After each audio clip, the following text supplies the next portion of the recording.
lifting up Jesus, opening His Word from Australia, Denmark, Israel, Japan, New Zealand, Northern Ireland, Republic of Ireland, Singapore, South Africa, United Kingdom, Thailand, the Philippines, United States, and throughout the world.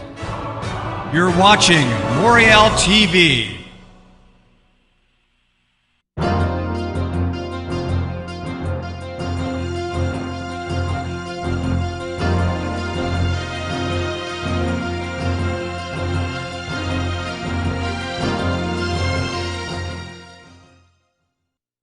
There are two ways the scripture tells us to do this. One is simply by our own example of godly living. Children learn from their parents. Children acquire both their good points and their bad points from parental influence. Remember, we can almost pass on negative traits to our children by our bad example. And all Christian parents have made mistakes and done that. I certainly have. On the other hand, we can also pass on godly traits, good values. So the first, of course, is our example, the way they see us live, the way they see our personal commitment to our beliefs. Second, object lessons. Long before the advent of educational psychology, God understood educational psychology and the way that children learn. Children learn by object lessons.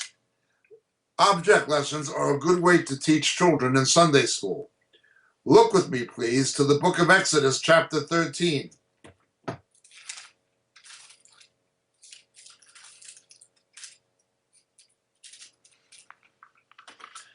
We're told in Exodus 13, let your children see you observe the Pesach. Let your children see how you observe Passover. And it shall be when your son asks you, why do you do this? You shall tell him, because the Lord brought us out of Egypt. When your child asks you this question, it's because the Lord has brought us out of Egypt. Children want to be like their parents. Now we're told in 1 Corinthians that our Passover is the Lord's Supper.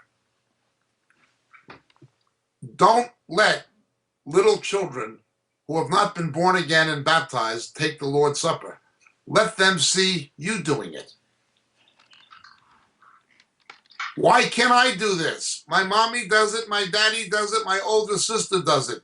Well, you have to accept Jesus personally into your heart and be baptized, then you can do it too. The Lord brought us out of Egypt. He saved us out of the world, Egypt being a picture of the world, according to 1 Corinthians 10. You make the child feel like he's not a full part of the family until he's been regenerate. Because he isn't until he's been regenerate. God treats the children of believers different than he does the children of non-believers. In 1 Corinthians chapter 7, he sets them apart from the children of non-believers. But they still have to become believers themselves. You teach them about their need for salvation through the Lord's Supper. The Lord's Supper should be taken regularly. And in the Lord's Supper, we have to put things right with the Lord before we take it. This corresponds to the purging of the leaven in the Paschal liturgy. We deal with this in our Passover teachings. Let your children see you do it. Inculcate them with their need to come to a personal saving knowledge of Jesus. The children of believers can actually be saved at quite a young age, 5, 6. They can understand the gospel, substitutionary atonement, and be baptized.